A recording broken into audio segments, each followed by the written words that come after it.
আজ ১৬ মার্চ ২০১৪, ২ চৈত্র ১৪২০ বঙ্গাব্দ। বসন্তকাল। বসন্ত, ঋতুরাজ বসন্ত, কিন্তু এই রাজা বড়ই অস্থির প্রকৃতির। বসন্ত রাজার মতো এসে ভাবুক কবির মতো উদাসী হাওয়া উড়ায়, আবার তার বিদায় নেবার আগে গ্রীষ্মকে ডেকে আনে। তার মানে এখন মধ্য বসন্ত, অথচ আজকের আকাশ দেখলে মনে হবে গ্রীষ্ম বুঝি এখনই আসবে বলে উকিঝুঁকি মারছে। দিনে দিনে রোদের তাপ বাড়ছে, সকাল হতে না হতেই ঝলমল করে উঠছে তেজি রোদ। তবু ভালো, বসন্ত এখনো আছে বলে মৃদু মন্দ বাতাস আমাদেরকে মাঝে মাঝে শীতল করছে। প্রিয় দর্শক, যতদিন বসন্ত আছে আমরা বসন্ত বাতাস বুক ভরে নেব, সুর করে বসন্তের গান গাইব। আজকের সারাটা দিন সবার জন্য হোক আনন্দময়, সুখময়, সার্থক, এই প্রত্যাশা নিয়ে শুরু করছি আজকের দিন প্রতিদিন।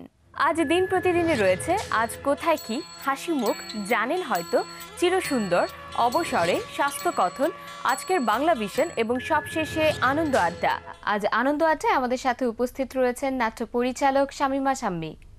চলুন পরিচিত হয়ে আজকের অতিথির সাথে। সুপ্রভাত। সুপ্রভাত। কেমন আছেন? এই তো ভালো, তুমি ভালো আছো? আমি ভালো আছি। আজ আপনার কাছ থেকে আপনার কর্মব্যস্ততা সম্পর্কে জানবো, কিন্তু তার আগে আমাদের রয়েছে কিছু নিয়মিত পরিবেশনা। আজ বাংলাদেশ শিল্পকলা একাডেমির জাতীয় নাট্যশালার মূল থিয়েটার হলে রয়েছে থিয়েটার আর্ট ইউনিটের পরিবেশনায় নাটক সময়ের প্রয়োজন। একাডেমির এক্সপেরিমেন্টাল থিয়েটার হলে রয়েছে সময়ের পরিবেশনায় নাটক ভাগের মানুষ।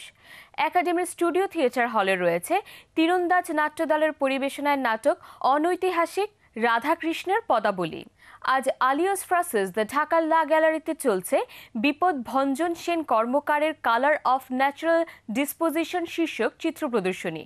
প্রদর্শনী চলবে ২৭ মার্চ ২০১৪ পর্যন্ত।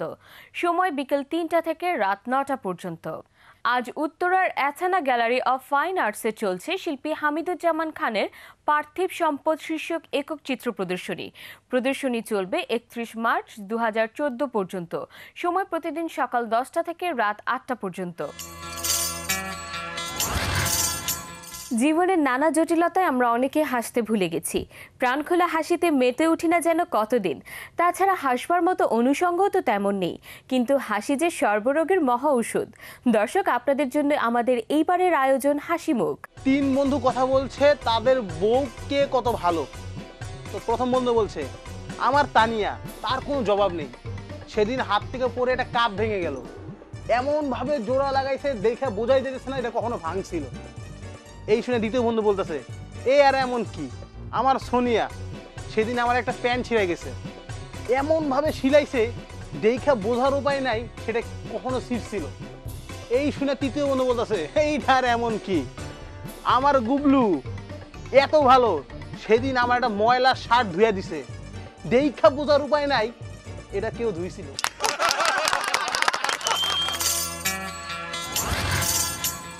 দর্শক, শরীর সুস্থ রাখার জন্য ব্যায়ামের বিকল্প নেই। অনেকেই নিয়মকানুন না জেনেই নিজের ইচ্ছে মতো শরীরচর্চা করে থাকেন, যা স্বাস্থ্যের জন্য দীর্ঘমেয়াদী ক্ষতির কারণ হতে পারে। শরীরচর্চার জন্য ফিটনেস সেন্টারে গিয়ে নিয়ম মেনে চর্চা করাই উত্তম। আর জেনে নিন ঢাকার কয়েকটি ফিটনেস সেন্টারের খোঁজ। ঢাকার কয়েকটি fitness centre: combat gym, ৪৮ Siddheshwari road, Alipur house, Dhaka.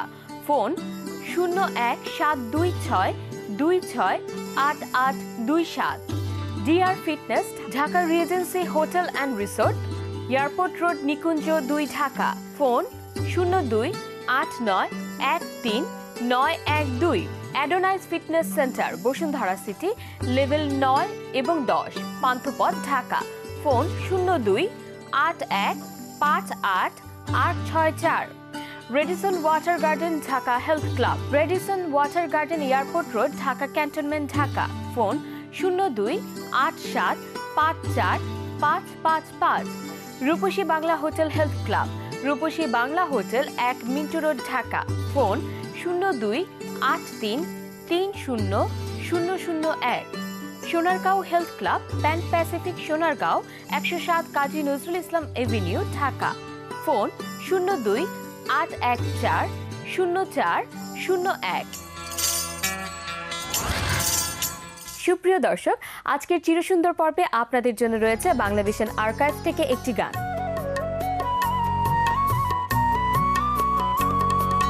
সব হারানো সেই মেয়েটি মুখ কাছে কি পঙ্গু লোকের ফুরিয়ে চলা, তার কি শুধু গল্প বলা? চোখের জলের বিসর্জনার ঘর হারা সেই অন্ধ বোবা, এদের কাছে মুক্তির স্বাদ খোলা মেলা আকাশবাদ। কোথায় পাবে অমল মেঘের তুলোয় ধবল ঢানা? হায় উত্তর নেই তো জানা। সব হারানো সেই মেয়েটি মুক্তিযুদ্ধ, তার কাছে কি পঙ্গু লোকের ঘুরিয়ে চলা, তার কি শুধু গল্প বলা?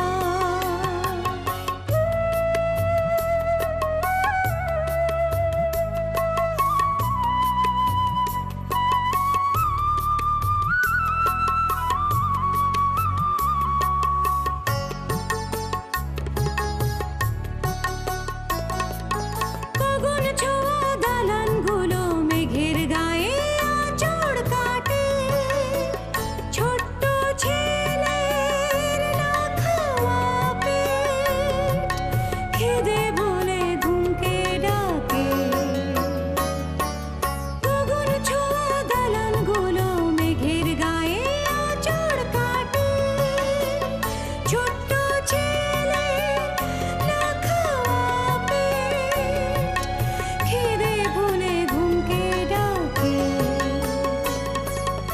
এদের কাছে মুক্তির স্বাদ খোলা মেলা আকাশবাদ। কোথায় পাবে অমল মেঘের তুলোয় ধবল ডানা? হায় উত্তর নেই তো জানা। সব হারানো সেই মেয়েটি মুক্তিযুদ্ধ, তার কাছে কি পঙ্গু লোকের ফুরিয়ে চলা, তার কি শুধু গল্প বলা? দর্শক, আজ দিনে ব্যস্ততার ফাঁকে কিছুটা অবসর হয়তো পাবেন। অবসরে কি করবেন? আজ একটি বইয়ের কথা বলতে চাই। রবীন্দ্রনাথ ঠাকুরের অনেক কবিতাই আমাদের পড়া, তবে তার সঞ্চয়িতার কবিতাগুলি বারবার পড়া হয়। রবীন্দ্রনাথের এক একটি কাব্যগ্রন্থ আলাদাভাবে সবার পড়া হয়ে ওঠে না। প্রভাত সঙ্গীত, সন্ধ্যা সঙ্গীত, মানসী, সোনার তরী, চিত্রা, খনিকা, কল্পনা কাব্যের পর রবীন্দ্রনাথ বাঁধা ছন্দের গতিপথ থেকে সরে এসে লিখলেন বলাকা, পূরবী, পত্রপুট, পুনশ্চ। পুনশ্চ রবীন্দ্রনাথ ঠাকুরের অন্যতম শ্রেষ্ঠ কাব্যগ্রন্থ। পুনশ্চ প্রথম প্রকাশিত হয় 1932 সালে। এই বইয়ের ভূমিকায় রবীন্দ্রনাথ লিখেছেন, অসংকুচিত গদ্যরীতিতে কাব্যের অধিকারকে অনেক দূর বাড়িয়ে দেওয়া সম্ভব, এই আমার বিশ্বাস, এবং সেই দিকে লক্ষ্য রেখে এই গ্রন্থে প্রকাশিত কবিতাগুলো লিখেছি। রবীন্দ্রনাথের গদ্য কবিতা পাঠের পূর্ণ স্বাদ পেতে হলে বারবার পড়তে হবে পুনশ্চ। দর্শক, আজকের অবসরে পুনশ্চ কাব্যগ্রন্থটি সংগ্রহ করে পড়তে পারেন। আজকের স্বাস্থ্য কথনে দুটি জিনিস খাবার জন্য বলতে চাই জোর দিয়ে। টমেটো এবং তরমুজ, এই দুটি জিনিস ক্যান্সার প্রতিরোধ করে। টমেটোর যে উপাদানটি ক্যান্সারের ঝুঁকি কমায় তা হলো লাইকোপেন। এই লাইকোপেনই টমেটোকে লাল রঙে রঞ্জিত করে। লাইকোপেন তরমুজেও দেখা যায়। ক্যান্সারের উদ্রেককারী অক্সিজেন মুক্ত কিছু রেডিক্যালকে এই উপাদানটি দমিয়ে দেয় এবং ক্যান্সারের প্রক্রিয়াকে বাধা দেয়। টমেটোজাত খাদ্য সামগ্রী যেমন সস, পেস্ট এবং কেচাপেও আছে লাইকোপেন, তাই প্রতিদিনের খাদ্য তালিকায় টমেটো এবং তরমুজ রাখতে পারেন। সুপ্রিয় দর্শক, আজ বাংলা ভিশনের পর্দায় আপনাদের জন্য রয়েছে সকাল 11টা 5 সরাসরি আড্ডার অনুষ্ঠান সকালবেলার রোদ্দুর। প্রযোজনা আরিফ হোসেন। হল শুদ্ধ আমার সাথে গাইতো এবং মাঠে যখন তো সবাই নাচতো। দুপুর 1টা 5 পূর্ণদৈর্ঘ্য বাংলা চলচ্চিত্র। আমার ভাইয়ের হয়ে আমি ক্ষমা চাচ্ছি। 2 হাত জোর করে মাপ চাইলে সবকিছু শেষ হয়ে যায় না। হাজারো সূর্য ডুবে যাবে, লক্ষ কোটি তারা নিভে যাবে। বিকাল 5টা 20 ভর্তি পরীক্ষা বিষয়ক সরাসরি অনুষ্ঠান পরীক্ষা প্রস্তুতি। প্রযোজনা মামুন খান। সন্ধ্যা 6টা 5 স্কুল এবং কলেজ বিষয়ক অনুষ্ঠান এবং ক্লাসের বাইরে। প্রযোজনা রফিকুল ইসলাম ফারুকী।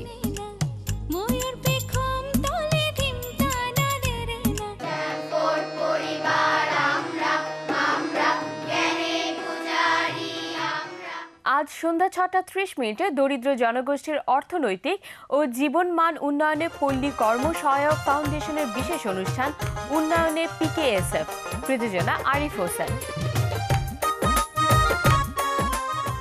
রাত 8:15 ধারাবাহিক নাটক $10 মিলিয়ন, রচনা রাজিবুল ইসলাম রাজীব, পরিচালনা রায়হান খান। খুব সহজেই ধরা দেয়। তুমি ওকে আষ্টে পিষ্টে এমন ভাবে বাঁধবে যাতে ও তোমাকে ছাড়া শ্বাস নিতে কষ্ট পায়। রাত 9:05 ধারাবাহিক নাটক এলেবেলে, রচনা ও পরিচালনা বদরুল আনাম সৌদ। দর্শক, এছাড়াও সকাল 7:30, সকাল 10টা, বেলা 11টা, দুপুর 12টা, 2টা, বিকেল 4টা, 5টা, সন্ধ্যা 7:30, রাত 10:30 এবং রাত 1:30 দেখুন বাংলাভিশন সংবাদ।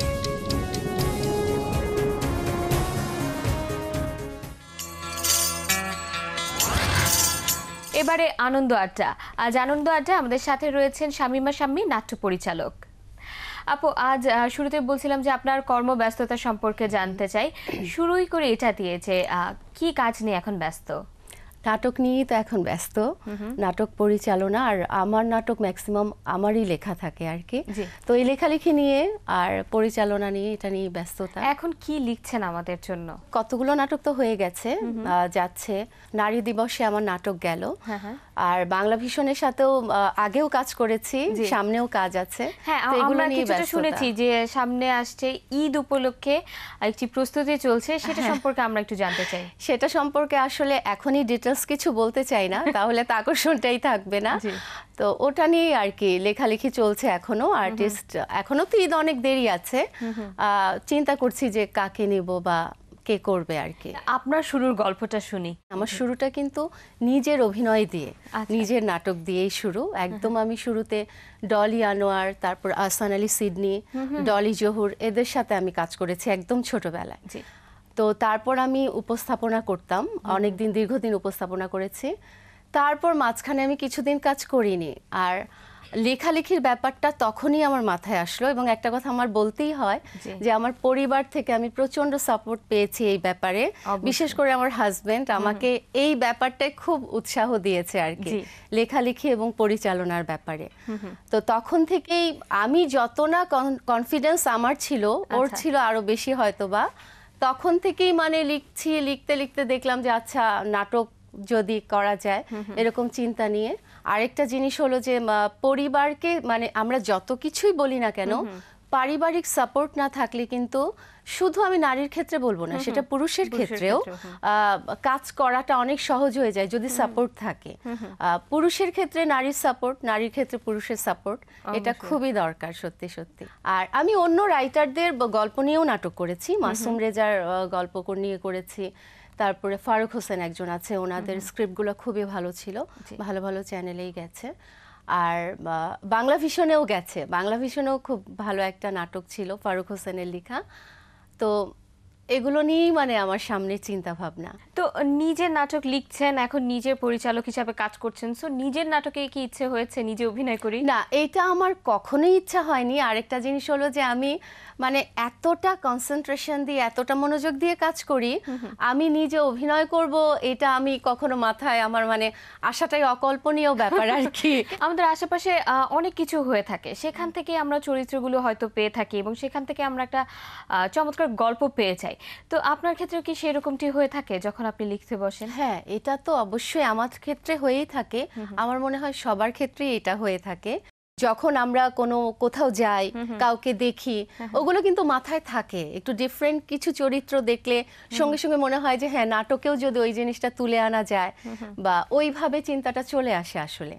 আর সাবজেক্ট তো আশেপাশের জায়গা থেকে, মানুষের জীবন থেকেই নেয়া। এবং কোন বিষয়টার উপর আপনি বেশি গুরুত্ব দিয়ে থাকেন? এরকম নির্দিষ্ট কোনো বিষয় নেই, সত্যি সত্যি যখন যেরকম ভালো লাগে আর কি। আপনি দীর্ঘদিন ধরে কাজ করছেন, তরুণ প্রজন্মের অনেক নারী নির্মাতা এখন এগিয়ে আসছে, তাদের সম্পর্কে আপনার মূল্যায়ন কি? মেয়েরা কিন্তু সব কাজে খুব বেশি সিনসিয়ার, খুব বেশি মনোযোগী।